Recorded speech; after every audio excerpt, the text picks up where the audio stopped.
sommaire de cette édition au Burkina Faso, le chef de file de l'opposition et candidat à la présidentielle du 22 novembre a affirmé que l'action militaire ne suffit pas contre le terrorisme. Alors que la Côte d'Ivoire est secouée par des troubles qui ont fait au moins 85 morts autour de la réélection du président Alassane Ouattara à un troisième mandat controversé, Didier Drogba a appelé ce dimanche à la paix. Et puis le président ougandais Museveni va entamer ce lundi une médiation entre le gouvernement éthiopien et les autorités régionales dissidentes du Tigré qui s'affrontent dans cette région du nord de l'Éthiopie.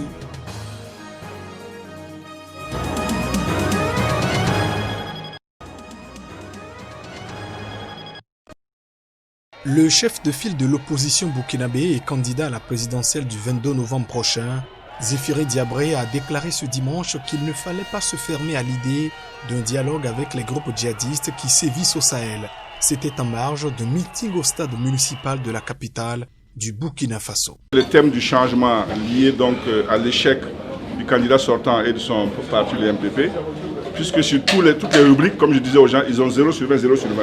Lutte contre l'insécurité, 0 sur 20. Réconciliation nationale, 0 sur 20. Lutte contre le chômage des jeunes, 0 sur 20. Promotion des femmes, 0 sur 20. Lutte contre la corruption, 0 sur 20. Donc quand vous alignez comme ça pour un élève dans une école, qu'est-ce qu'on fait de lui?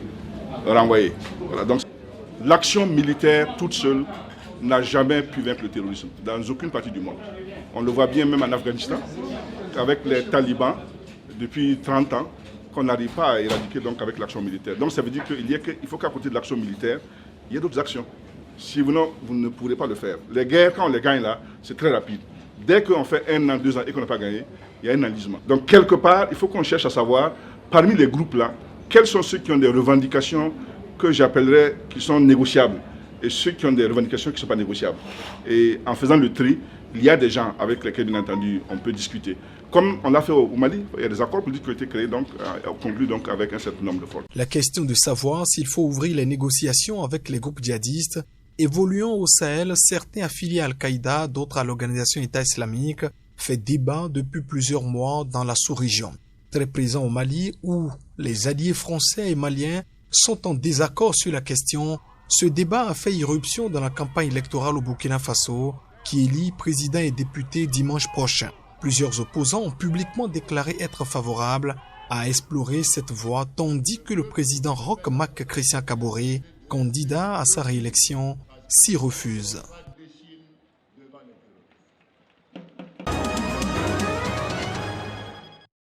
Personnalité parmi les plus populaires de Côte d'Ivoire, l'ancien attaquant vedette de Chelsea et Marseille a appelé ce dimanche à la paix. En ce jour de la célébration de la paix dans notre cher pays, je m'associe à toutes les démarches et vœux dans ce sens. Mes compatriotes en général et la jeunesse en particulier à qui je m'adresse régulièrement, pilier fondamental de nos sociétés, sont au cœur du sujet, a écrit Didier Drogba sur ses comptes Facebook et Twitter. L'attaquant retraité a également présenté ses condoléances à toute la Côte d'Ivoire pour les pertes en vies humaines récentes. Drogba ne cite aucun des hommes politiques, alors que le président Ouattara et le principal opposant Henri Konan Bédié ont amorcé mercredi dernier un dialogue destiné à faire baisser la tension dans le pays. La Côte d'Ivoire est, rappelons-le, secouée par des troubles qui ont fait au moins 85 morts autour de la réélection du président Alassane Ouattara à un troisième mandat controversé.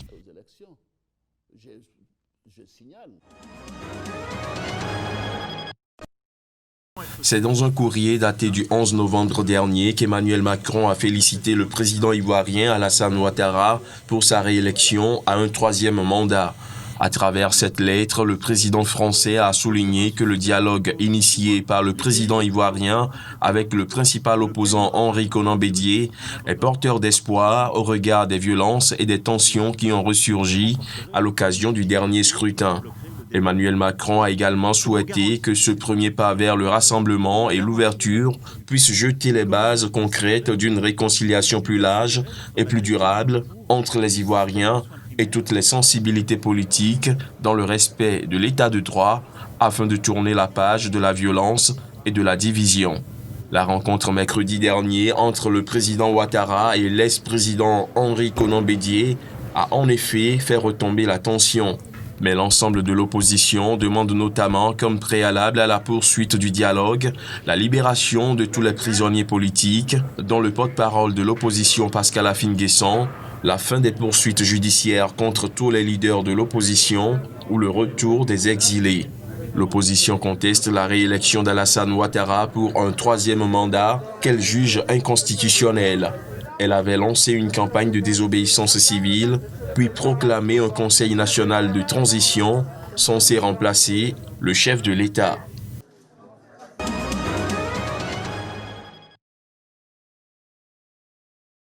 Des roquettes ont été tirées samedi par les autorités de la région dissidente du Tigré sur Asmara, la capitale de l'Érythrée voisin, qu'elles accusent de prêter main forte à l'armée fédérale éthiopienne dans le cadre du conflit qui les oppose. Ce dimanche, le président du Tigré, Debretsion Gebremichael, a revendiqué le tir des roquettes qui ont frappé la veille au soir les abords de l'aéroport d'Asmara, mais aucune information n'était disponible sur le bilan humain ou des dégâts dans la capitale érythréenne. Les tirs contre Asmara marquent une nouvelle escalade dans le conflit. Le 4 novembre dernier, le Premier ministre éthiopien Abiy Ahmed a envoyé l'armée fédérale à l'assaut du Tigré après des mois de tensions croissantes avec les autorités régionales du Front de libération des peuples du Tigré, TPLF. Premier ministre depuis 2018, Abiy Ahmed a réconcilié l'Éthiopie et l'Érythrée avec laquelle son pays était à couteau tiré depuis une guerre meurtrière entre 1998 et 2000, menée alors que le TPLF était le parti tout-puissant à Addis Abeba.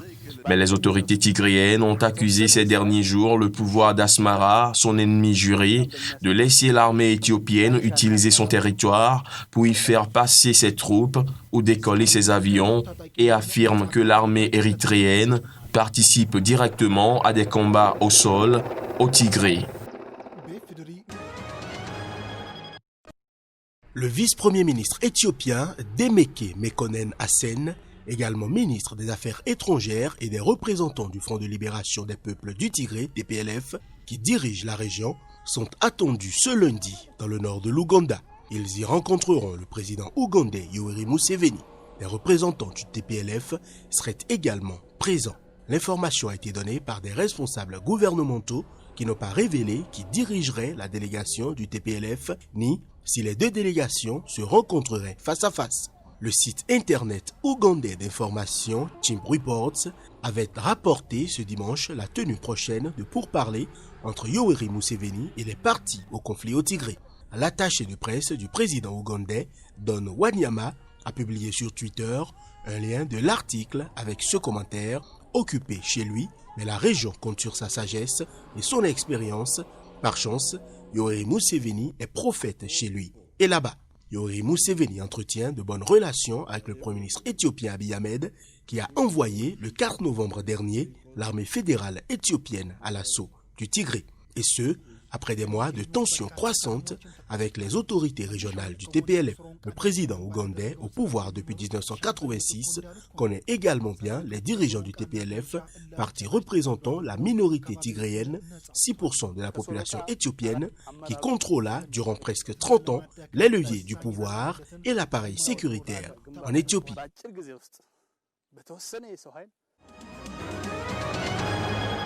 Il souffle comme un air de liberté retrouvée à cette frontière entre la Tunisie et la Libye. On a hâte de circuler de part et d'autre. De Tataouine à Médénine, de Zarziz à Ben Guedan, l'économie du sud tunisien est directement liée au commerce avec la Libye voisine. L'économie informelle, principale activité de la région, s'est effondrée au dernier jour de l'hiver dernier, plongeant dans la misère des milliers de familles. Cigarettes, téléviseurs, téléphones, médicaments, carburants, les produits achetés en Libye inondent habituellement les marchés du sud tunisien où ils sont revendus quelques dinars supplémentaires. La levée des barrières à Ras Jedir va permettre aux fruits et légumes tunisiens d'alimenter de nouveau les étals des marchés libyens, un débouché vital pour les producteurs agricoles. Le secteur touristique à genoux espère aussi glaner quelques retombées. À Tunis, les hôtels haut de gamme misent sur l'arrivée de ressortissants libyens à la recherche de soins médicaux ou en voyage d'affaires quand les établissements côtiers, dont plus de la moitié a dû fermer, espèrent remplir des carnets de réservation désespérément vides par l'arrivée de clients fuyant les tensions. Les échanges commerciaux entre les deux pays qui devaient atteindre 3 milliards de dollars cette année ont été très lourdement impactés par ces 7 mois de fermeture. L'ouverture des frontières est toutefois assortie d'un protocole sanitaire très strict dont la présentation d'un test PCR négatif. Un centre de quarantaine a conséquemment été installé dans le sud tunisien. Rassemblés sous l'égide de l'ONU, des représentants libyens, tous bords confondus, sont parvenus à un accord sur des élections devant se tenir le 24 décembre 2021. Premier résultat concret de leur dialogue lancé il y a 5 jours en Tunisie pour tenter de sortir leur pays de la crise. La question qui se pose désormais est de savoir sur quelle base légale seront organisées les futures élections parlementaires et présidentielles. Actuellement, la Libye est dotée d'une cour constitutionnelle provisoire datant de 2011 et d'un projet de loi fondamental dont certains articles restent controversés. Nous nous félicitons de toute proposition de date pour des élections, mais il faut se concentrer sur le projet de constitution, a souligné devant la presse Béji Al-Ouch, élu du Haut Conseil d'État, l'équivalent d'un Sénat basé dans l'Ouest libyen. 1 an, cela nous laisse le temps de soumettre une constitution aux Libyens pour qu'ils l'approuvent ou la rejettent avant les élections. Un dialogue qui ne débouche pas sur un référendum constitutionnel ne pourra pas répondre aux attentes de la majorité des Libyens, a renchéri Abdelmonen Al-Sherif, membre de l'instance constitutionnelle chargée de rédiger la future constitution du pays. La mission des Nations Unies et les partis internationaux n'ont pas le droit de rejeter ce projet, a-t-il ajouté. Il a néanmoins estimé que cela pouvait se concrétiser dans les prochains mois pour aboutir à des élections en décembre. En attendant, dans une unité presque retrouvée, les élus ont publié un communiqué abhorrant le sceau des assemblées rivales, le Parlement de Tobrouk à l'est du pays et le Haut Conseil d'État à l'ouest. Les 115 délégués réunis à Tunis doivent également nommer dans les tout prochains jours les principaux responsables d'un nouvel exécutif unifié.